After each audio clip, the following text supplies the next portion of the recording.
തടവുകാരുടെ വേതനം 7 വർഷങ്ങൾക്ക് ശേഷം പരിഷ്കരിച്ചതുമായി ബന്ധപ്പെട്ട് ഇപ്പോൾ ഒരു വിവാദം നടക്കുകയാണ്.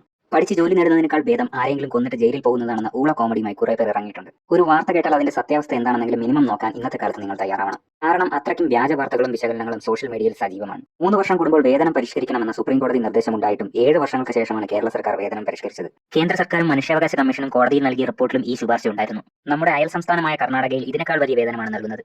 കേരളത്തിൽ തടവുകാർക്ക് കിട്ടുന്ന വേതനത്തിൽ 50% അവരെ ആശ്രയിച്ച് കഴിയുന്ന നിരാലംബരായ സ്ത്രീകൾക്കും കുട്ടികൾക്കും ഉള്ളതാണ്.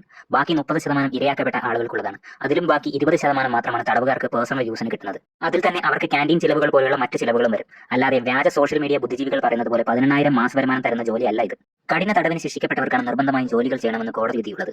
അങ്ങനെ നോക്കിയാൽ 10,400 തടവുകാരിൽ 3,800 പേർക്ക് മാത്രമേ ഇത് കിട്ടുകയുള്ളൂ. അതുകൊണ്ട് ജയിലിൽ കയറിയാൽ ഉടനെ ഇത് കിട്ടുമെന്ന മണ്ടത്തരം പറയാതിരിക്കുക. തയ്യൽ, കൃഷിപ്പണി, ഫുഡ് ഉണ്ടാക്കൽ തുടങ്ങിയ ജോലികളാണ് ജയിലിലുള്ളത്. ഇതിലൂടെ സർക്കാരിനും വരുമാനം ഉണ്ടാകുന്നു. ഇന്നത്തെ കാലത്ത് ഏതെങ്കിലും ഒരു വാർത്ത വരികയാണെങ്കിൽ ദയവായി അതിന്റെ ഫാക്ട് ചെക്ക് അഥവാ വസ്തുത തിരിച്ചറിയാതെ അത് പ്രചരിപ്പിക്കാതിരിക്കുക.